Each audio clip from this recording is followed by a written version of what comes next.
le philosophe américain John Dewey s'interrogeait au lendemain de la Grande Guerre sur le problème des nationalités troublant l'Europe. Dewey proposait alors une solution qu'il pensait américaine au dilemme de la reconfiguration politique de l'Europe.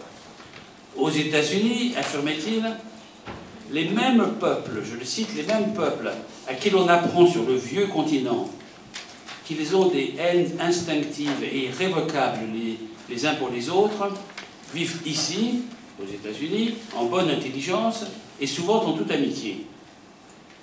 La raison en est simple, continuait-il, les Américains ont su séparer la langue, les traditions culturelles, tout ce qu'on appelle, il faudrait dire ce qu'on appelait à son époque, la race, de l'État, c'est-à-dire de l'organisation politique et du pouvoir. Pour John Dewey, la prescription américaine consistait à considérer les faits de culture comme relevant plutôt du social plutôt que du politique, de l'humain plutôt que des intérêts nationaux, et il disait que cette idée s'envole vers d'autres cieux, elle emporte la paix avec elle. Si de nombreux événements de l'histoire des États-Unis contredisent la théorie de Dewey, elle n'était toutefois pas sans fondement. Aux États-Unis, en effet, la guerre de sécession avait sauvé une véritable union des États fédérés, union forgée à l'origine autour d'une volonté d'indépendance, puis forgée autour d'une constitution fédérale et de liens organiques entre le tout et les partis, contrairement visiblement à l'empire austro-hongrois désormais aboli. En outre, le pluralisme culturel que Dewey promouvait était devenu une manière légitime de dilater la communauté nationale américaine, au moins parmi les Blancs. Je voudrais ici reprendre l'idée de Dewey de séparation du culturel et du politique pour interpréter l'action philanthropique américaine pendant la Grande Guerre. Il fut en effet indispensable, vu l'ampleur du conflit, d'établir et de garder à l'esprit une distinction semblable à celle que Dewey proposait, c'est-à-dire séparer conceptuellement, autant que faire se pouvait, humanité et nation. Il y a deux moments clairs de l'effort philanthropique américain pendant la Grande Guerre. Le premier est bien entendu celui de la neutralité américaine, terme justement contesté comme chacun sait. Durant ces presque 3 années, d'août 1914 à avril 1917, l'aide américaine alla à toutes les victimes de la guerre, qu'elles fussent de l'entente ou des puissances centrales. Du côté de l'entente, au secours des victimes de l'invasion allemande, émergea la figure de Herbert Hoover, le grand chef d'orchestre de l'effort humanitaire américain que notre collègue Georges Nash vient d'évoquer. Cet ingénieur des mines, futur président des États-Unis, renonça alors à son ambition de devenir président de l'université Stanford pour diriger la commission d'aide à la Belgique soutenue par le gouvernement pour assurer la survie des populations de Belgique et du nord de la France au bord de la famine. Mais il y eut aussi une action parallèle, beaucoup moins bien documentée, mais intense, de la communauté germano-américaine envers les victimes au sein de l'Allemagne et de l'Empire austro-hongrois. C'était bien normal. Sur environ 100 millions d'Américains en 1914, 32 millions étaient soit des immigrants, soit des enfants d'immigrants. Et sur ces 32 millions, 10 millions, un peu moins d'un tiers, avaient des liens familiaux en Allemagne ou en Autriche. Je vais donc d'abord parler de l'action de ces germano-américains pendant ces 3 années, avant la déclaration américaine d'entrer dans la guerre, ne mobilise entièrement la philanthropie au service d'une première tentative historique de Pax Americana. En préface, il faut savoir que ce sont ces germano-américains qui avaient été les vrais inventeurs de la théorie pluraliste de John Dewey. Nombre d'entre eux avaient fui l'Allemagne, mais ils avaient emporté avec eux leur culture. Ils voulaient devenir américains tout en restant allemands. Les immigrants allemands en Amérique furent les premiers à penser les relations entre leur communauté et la société américaine en termes pluralistes, en posant dès le milieu du XIXe siècle la question du devenir de la race teutonique dans le Nouveau Monde. C'est à eux que l'on doit les premières tentatives de définition d'une identité de groupe dans la société américaine, en réaction contre les normes imprécises du melting pot, se creusait d'où sortirait un homme nouveau, un être de liberté, émancipé des chaînes de l'histoire européenne, comme l'avait pensé Crèvecoeur. L'originalité de la vision germano-américaine, c'était la création d'une identité collective à l'intérieur du pays, renforcée par les institutions du groupe, alors que l'idéologie américaine dominante raisonnait seulement en termes d'individus libres, et non pas de membres d'un groupe. D'individus libres sans appartenance communautaire contraignante. Certains germano-américains prêchaient même pour des communautés séparées à l'intérieur du pays, quoique l'isolement culturel, l'isolement complet fût impensable.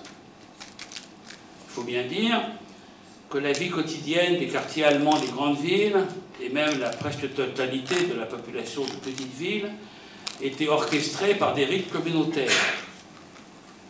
Vie familiale en allemand, prières, loisirs, même le travail, car employeurs et employés partageaient les mêmes origines. Les leaders communautaires avaient donc opté pour une doctrine destinée à assurer aux germano-américains non seulement la possibilité de rester allemands dans la société américaine, mais aussi d'intégrer le melting pot collectivement et selon leurs propres termes.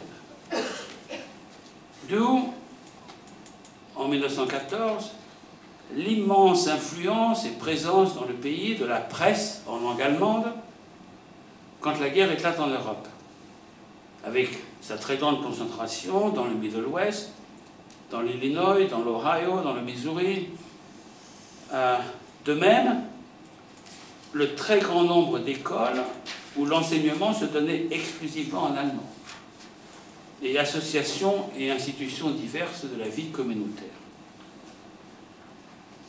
Quand je dis que ces communautés germano-américaines étaient les premières sur le terrain du pluralisme, je suis tenté d'aller encore plus loin et d'avancer qu'entre elles et la majorité se pratiquait une forme d'évitement mutuel, jusqu'au moment où les efforts de ces immigrants allemands, ancêtres de la pensée pluraliste moderne, furent étouffés sous le choc de la déclaration de guerre, et que la communauté germano-américaine dut renoncer alors à toute tentative d'autodéfinition qui pouvait être interprétée comme une trahison de la cause nationale.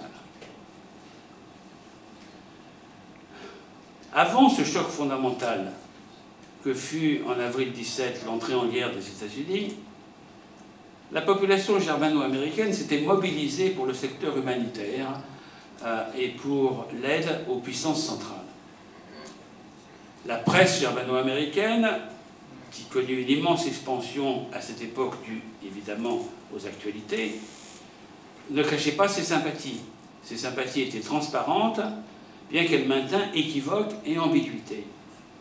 On y lisait régulièrement des encouragements auprès des populations germano-américaines à souscrire aux emprunts du gouvernement allemand. Il n'existe toutefois pas de chiffres fiables que j'ai pu trouver sur la vente de ces titres aux États-Unis, mais elle était très active.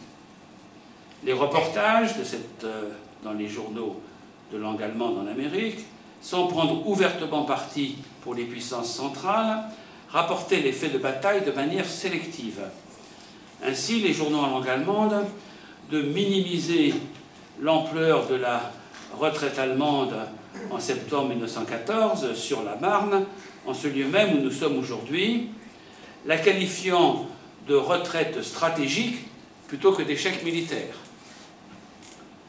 Ainsi d'anticiper dès 1915 une victoire allemande contre la Russie, qui permettrait déjà le rapatriement de soldats allemands sur le front occidental. Ainsi de prendre ouvertement dans la presse le parti allemand dans le coulage du Lusitania,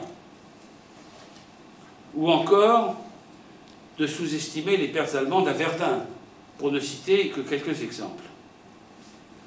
La presse germano-américaine dénonçait quotidiennement la partialité de l'administration Wilson envers l'entente, et elle visait particulièrement la figure du secrétaire d'État, William Jennings Bryan, à la fois pro-britannique et partisan de la prohibition, ce qui évidemment n'était pas pour plaire aux fabricants de bière, souvent propriétaires de ces journaux et feuilles locales.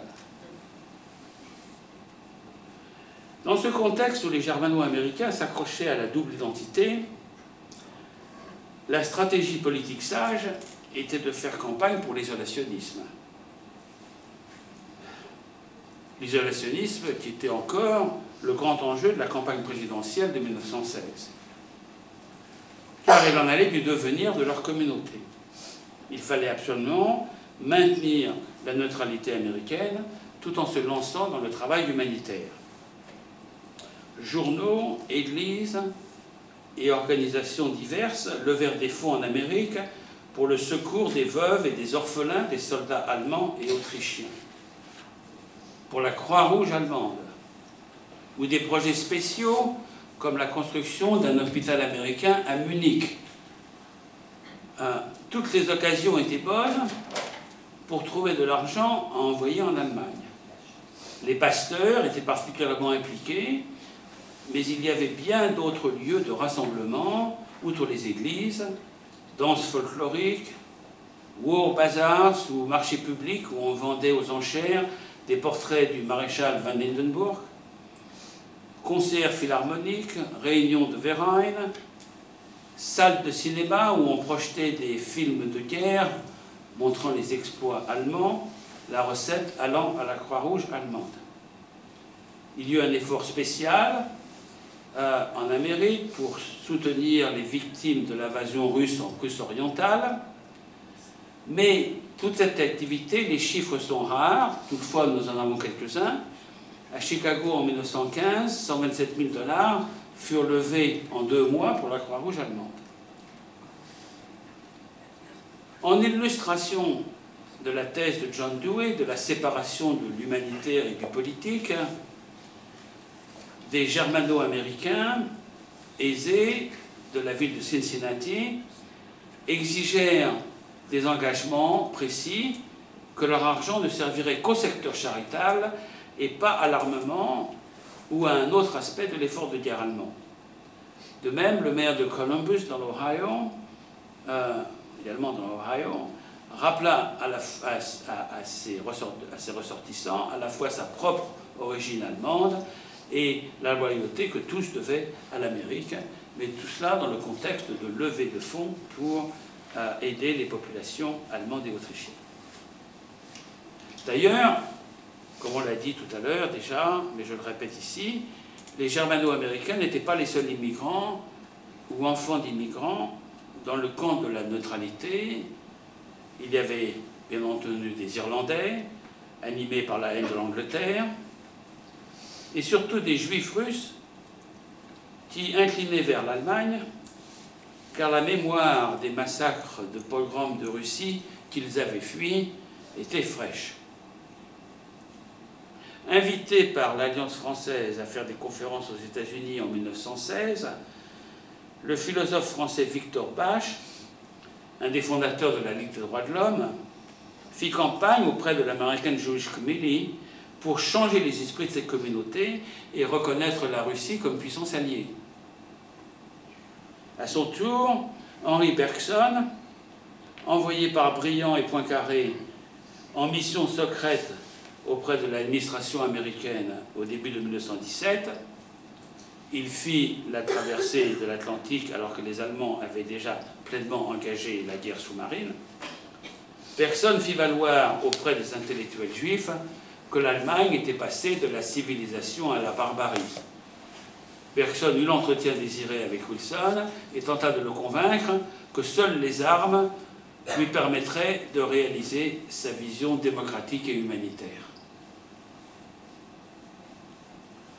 Le 2 avril 1917, il y a 100 ans hier, le président Wilson demandait au Congrès d'assurer la sécurité et la démocratie dans le monde. Make the world safe for democracy. Avec la déclaration de guerre, 4 jours plus tard, tous devaient se mettre à l'unisson.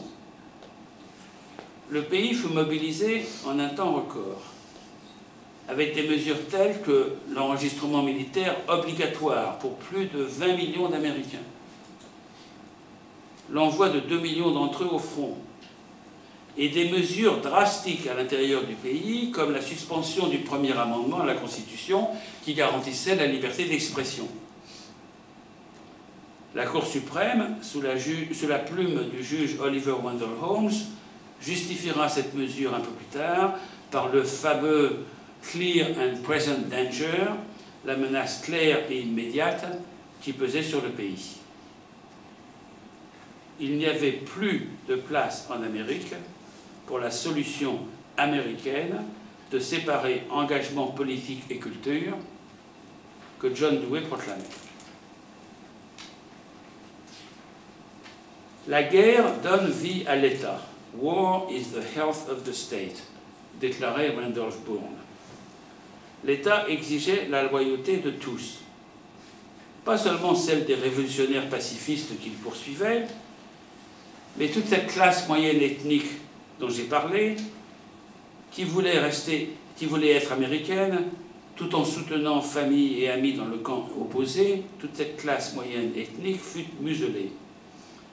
En octobre 1917, une loi obligea les journaux en langue étrangère, c'est la presse germano-américaine qui était visée, à soumettre à la censure, en la personne du receveur de la poste locale, à soumettre à la censure une traduction en anglais de chaque article, préalablement à la publication.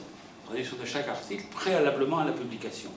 Bien entendu, les journaux n'avaient pas les moyens de se soumettre à une telle exigence, surtout des journaux provinciaux, des feuilles locales, et cessèrent de paraître. Seuls ceux qui s'alignèrent clairement sur les positions officielles du gouvernement obtinrent des dispenses.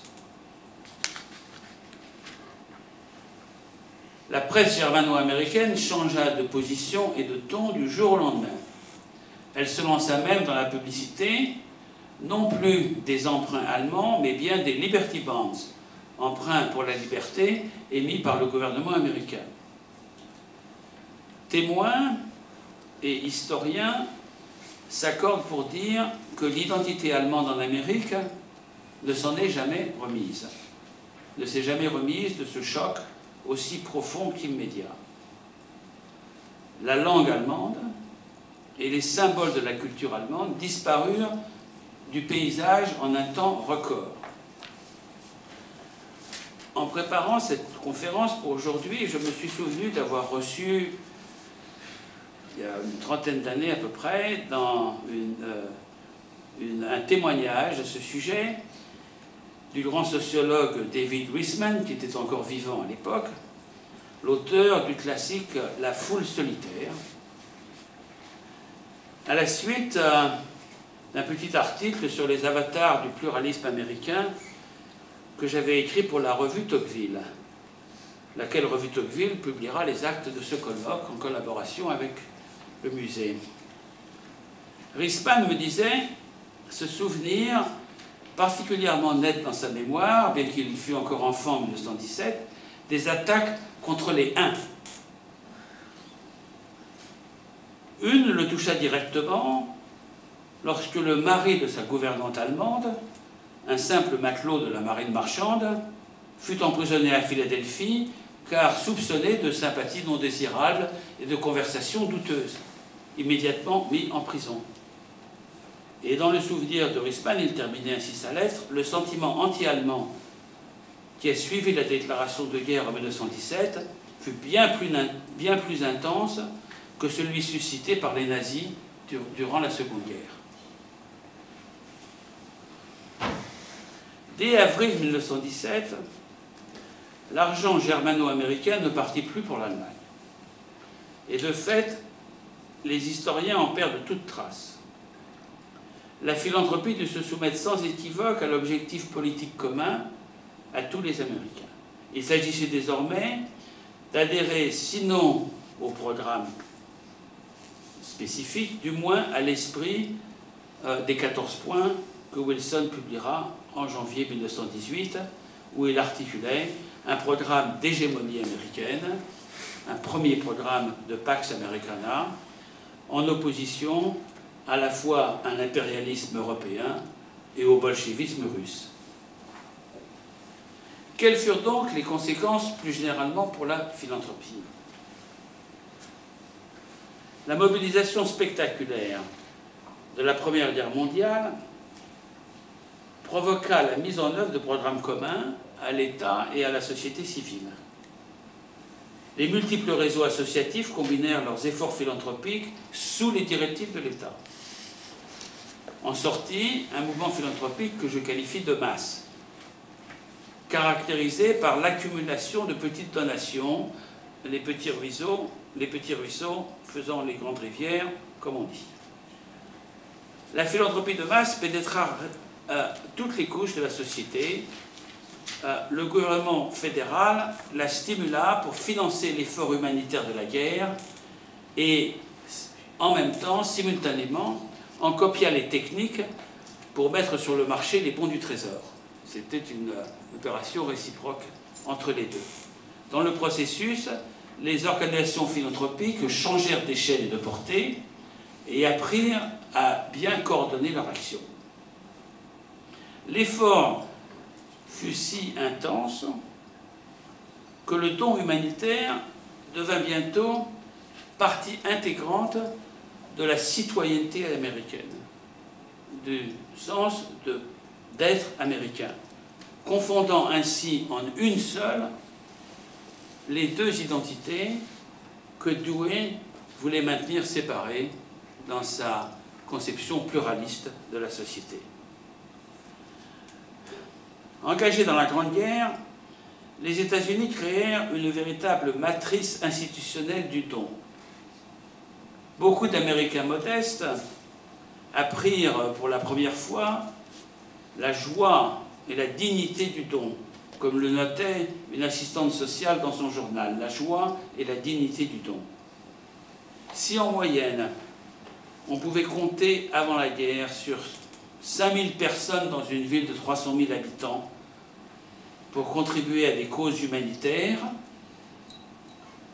une fois l'Amérique dans le conflit, ce chiffre était multiplié par plus de 10, passé de 5000 par 300 000 habitants à 55 000 par 300 000 habitants, soit 11 fois de plus de donateurs, pratiquement du jour au lendemain, et plus qu'un seul donateur par famille. Le gouvernement à Washington stimula le travail de la Croix-Rouge, seule organisation humanitaire à bénéficier d'une charte et de statuts fédéraux, et dont notre collègue Julia Irwin nous parlera demain.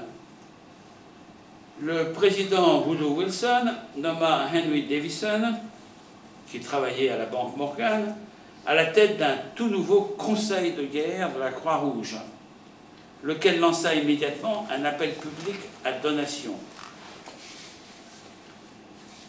L'événement fut une véritable renaissance pour cette organisation dont la devise était « On a besoin de tout, on a besoin de tous ».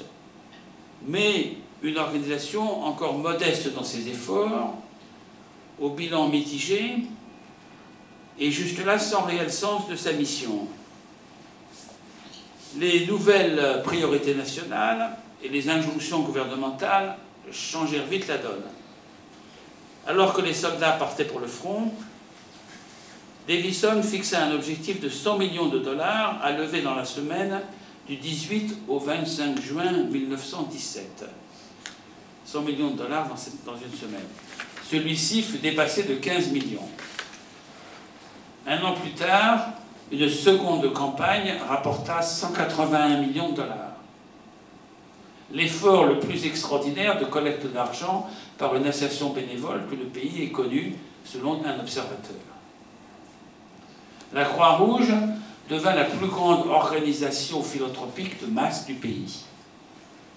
financée par les contributions des Américains ordinaires. Entre 1914 et 1918, le nombre de délégations locales passa de 107 à presque 4000, 3864. La liste des membres explosa de presque 17 000 à plus de 20 millions.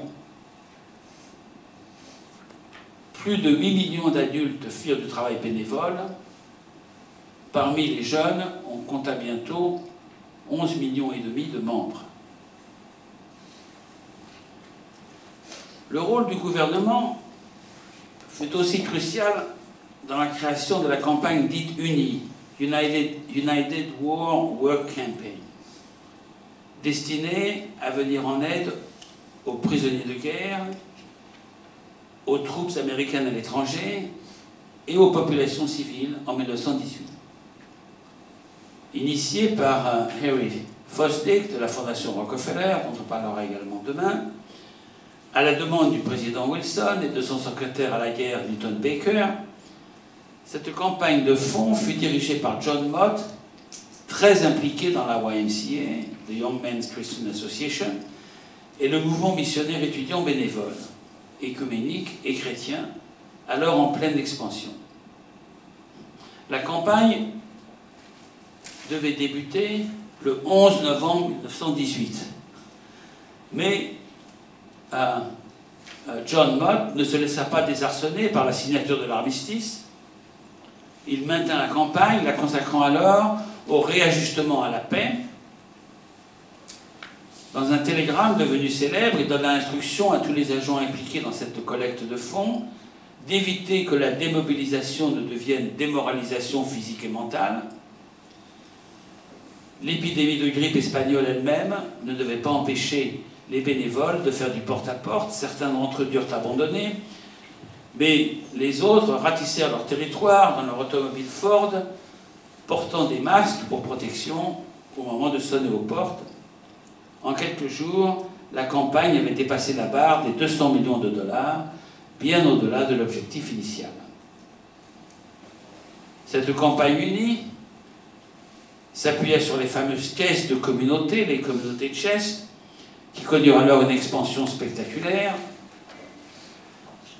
Celles-ci permirent de toucher quasiment tous les Américains à travers le pays, car la caractéristique, et la raison pour laquelle elles avaient été fondées, de ces caisses de communauté, était de fédérer les œuvres caritatives locales, églises et branches locales d'associations charitables, également contribuèrent à cette campagne.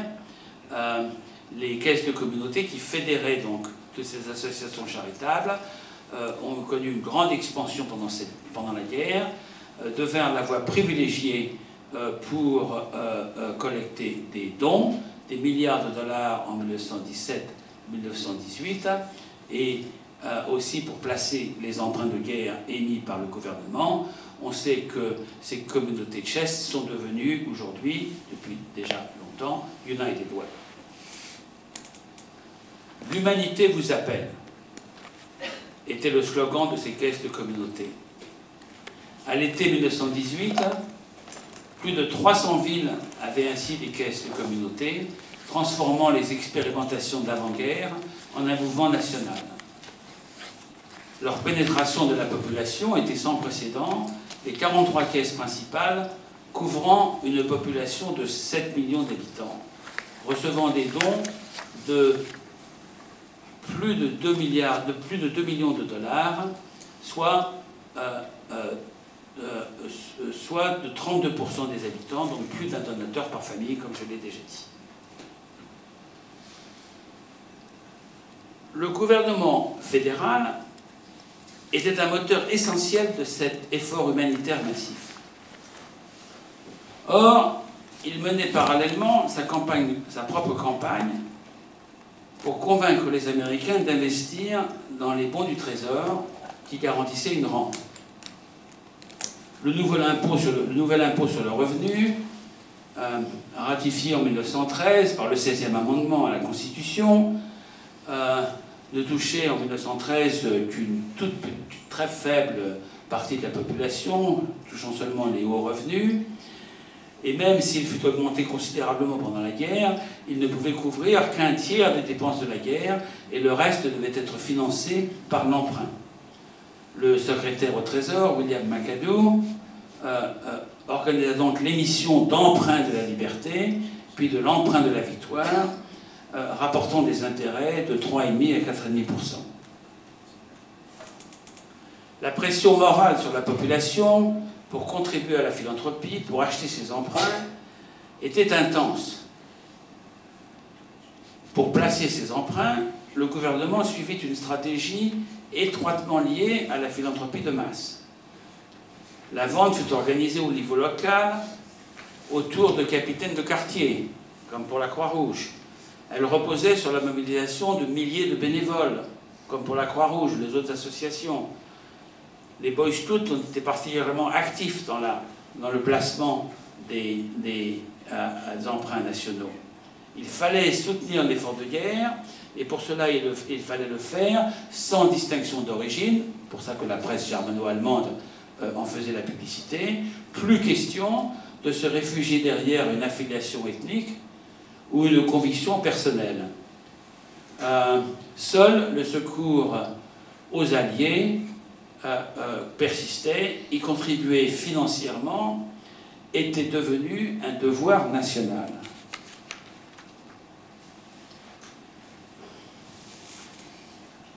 Ceci dit, et il faut insister là-dessus, il faut bien voir que pendant cette période de mobilisation et pendant cette période de combat, le don ne procédait pas véritablement d'une décision personnelle volontaire. Il l'était souvent, mais il l'était tout aussi souvent le résultat de la contrainte. Régnait à part égale la pression étatique et cette force toute puissante qu'Alexis de Tocqueville avait appelée la tyrannie de la majorité. Dans un de ses jugements que les Américains ont mis du temps à lui pardonner, Tocqueville avait écrit « Je ne connais pas de pays où il règne en général moins d'indépendance d'esprit et de véritable liberté de discussion qu'en Amérique. » Les moyens de coercition étaient nombreux. Les injonctions constantes. Donner devint la mesure du patriotisme de chaque Américain. Le don n'avait plus de volontaire que le nom. Il n'était pas rare que les employeurs prissent eux-mêmes la décision du montant donné par leurs employés, en prélevant le montant à la source sans que leur consentement fût demandé. C'est ainsi que dans une usine automobile à Elmira, dans l'État de New York, les ouvriers de cette usine de moteurs automobiles n'eurent guère le loisir de refuser de donner une semaine de salaire, car l'entreprise cherchait à atteindre son objectif de 100 000 $ de contribution de guerre, retira simplement cet argent de leur paie. À partir de 1917, répondre aux appels était beaucoup plus qu'un acte de générosité, c'était un test de patriotisme et d'obéissance. Et la collecte de fonds pour l'effort de guerre servit de mécanisme de contrôle de loyauté nationale. La Croix-Rouge, d'ailleurs, abandonna tout faux semblant. Dans un comté de Pennsylvanie, tout parent qui refusait de signer pour l'école le serment de loyauté que l'école exigeait de son enfant était immédiatement dénoncé par la section jeunesse de la Croix-Rouge à la délégation locale du Conseil national de la défense. Les caisses de communauté faisaient souvent de même avec les soi-disant insoumis, comme on désignait alors ceux qui refusaient de donner.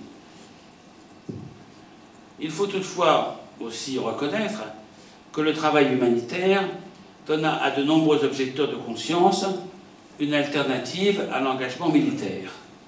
Les Quakers créèrent le comité de service de la Société des Amis en avril 1917, précisément pour cela.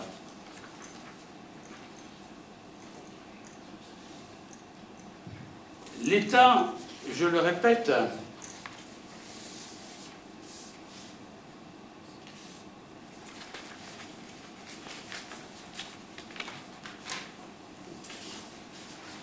désolé,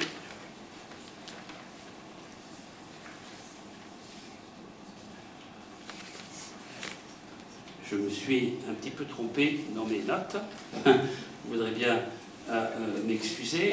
Je reprends. Voilà.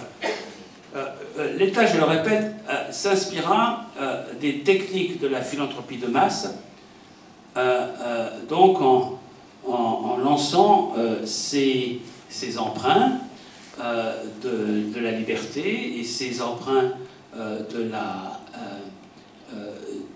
la victoire. Je le répète, les employeurs retenaient à la source, les banques facilitaient la souscription pour leurs clients, les bénévoles frappaient à toutes les portes de leur quartier, les pasteurs exhortaient les paroissiens du haut de leur chair. Les Américains étaient ainsi bombardés de ces injonctions patriotiques aux dons. 66 millions d'entre eux furent souscripteurs au travail, souscripteurs à ces bons nationaux. Et le président d'une banque américaine, the National City Bank of New York, témoigna de la ferveur quasi religieuse présente dans la banque, dans ces achats de dons. Donnez-moi une seconde que je vérifie que les pages soient bien dans l'ordre, ce qui est le cas.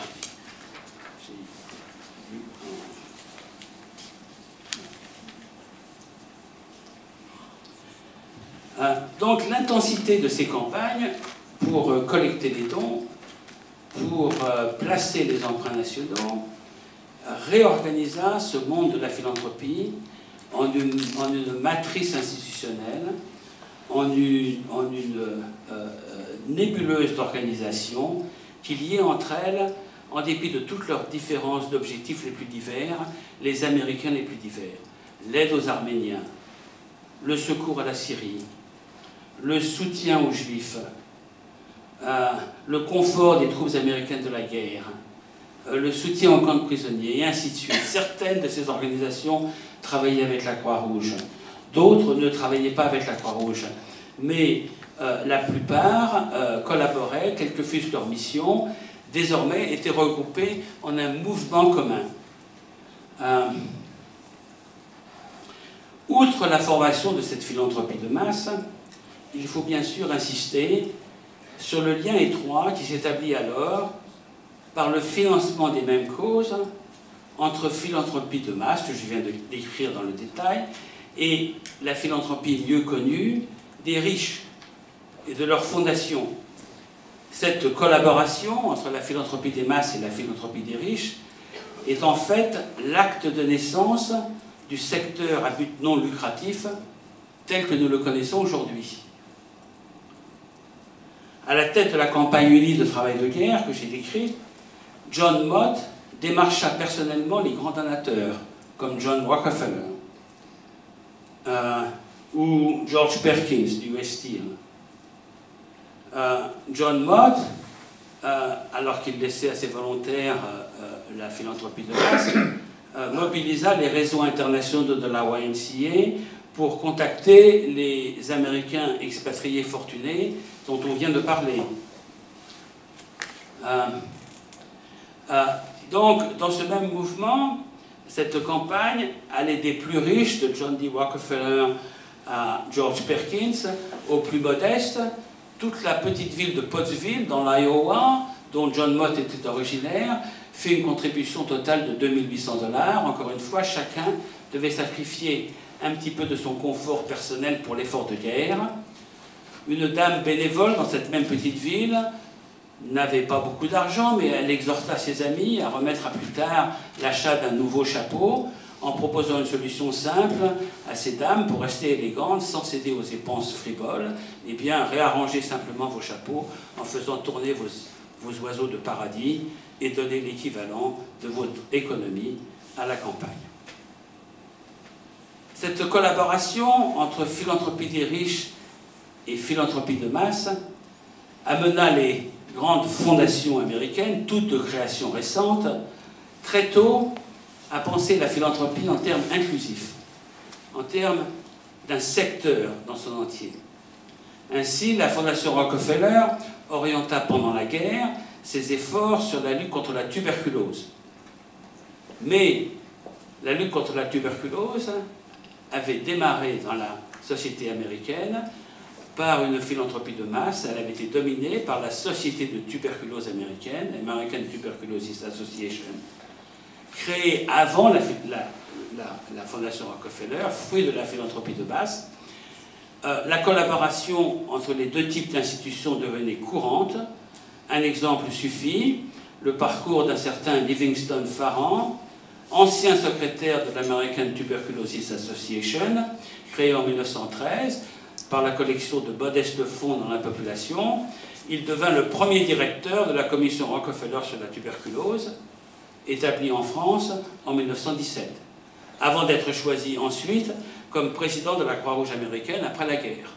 Donc on voit se créer une nébuleuse institutionnelle avec des personnalités passant du monde des fondations à celui de la philanthropie de masse, un cas parmi tant d'autres qui illustre l'établissement d'un réseau institutionnel de professionnels du don, qui naît de la Grande Guerre.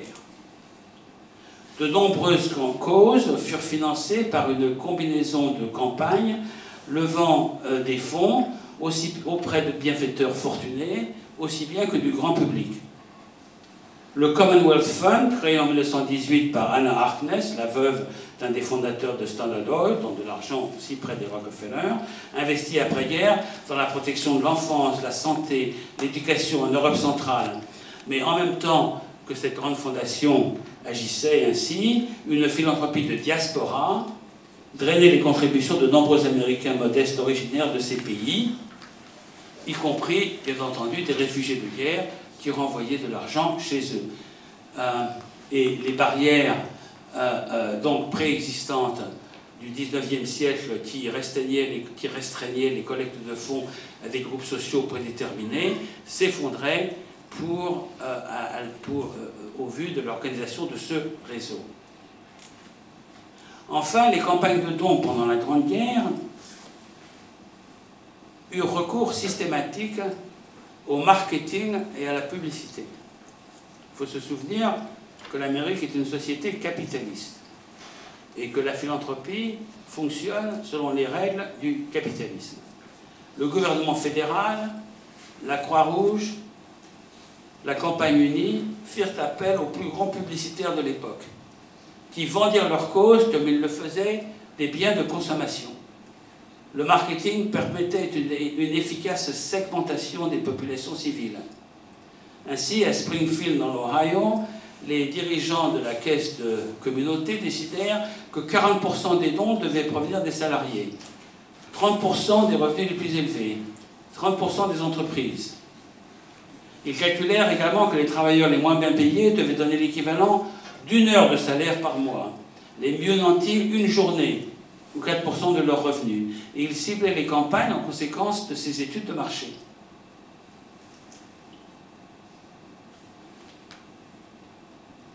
Un autre grand point, sans doute le dernier sur lequel je voudrais insister, est que le don devint pendant ces années de Grande Guerre, et je l'ai souligné déjà rapidement ce matin, une alternative réelle à l'épargne pour assurer l'avenir. Les campagnes de collecte destinées au monde ouvrier insistèrent spécifiquement sur le lien entre don et épargne. Penser le don comme moyen d'assurer l'avenir, c'était une nouveauté dans la classe ouvrière, alors que l'épargne était traditionnellement conseillée par les travailleurs sociaux. Mais maintenant, ceux-ci voyaient dans le don une nouvelle forme de sécurité collective. Mary Brown, une assistante sociale, dans un livre qui s'intitule Development of Thrift, le développement du don, de l'épargne, insistait sur les effets positifs du don, affirmant que les personnes engagées dans la philanthropie adoptent inévitablement un mode de vie simple et frugal. Pendant la guerre, le gouvernement élargit encore cette conception de l'épargne par l'investissement dans la victoire du pays, par le don. Le Trésor public, pour attirer l'argent, créa les timbres d'épargne, une espèce de glissement ainsi de vocabulaire, des timbres de la taille d'un timbre-poste vendu à 25 centimes. À son premier achat, on se voyait remettre une carte contenant 16 cases pour les y coller. Une fois remplie, cette carte valait 4 $. À échéance, le 1er janvier 23, les banques de la réserve fédérale paieraient 5 $ au lieu de 4 contre remise d'un tel certificat. Et en confiant ce système au bureau de poste, le gouvernement le rendait accessible à tous. La YMCA apporta son appui, lançant en 1916 une semaine de l'épargne, lisez une semaine du don, débutant comme il se devait le jour de l'anniversaire de Benjamin Franklin, ce père fondateur qui avait en son temps, lui aussi, prêché l'épargne. On recruta même le concours des professeurs d'anglais dans les écoles pour enseigner les règles de grammaire et les conventions stylistiques comme moyen de persuader avec plus de force et plus de clarté pour souscrire à l'emprunt de la liberté ou acheter des timbres d'épargne. Avec le don, ainsi le don, l'épargne et l'investissement furent-ils réunis dans la même stratégie philanthropique. La situation d'urgence de la Grande Guerre fit du don charitable une caractéristique permanente de la société américaine.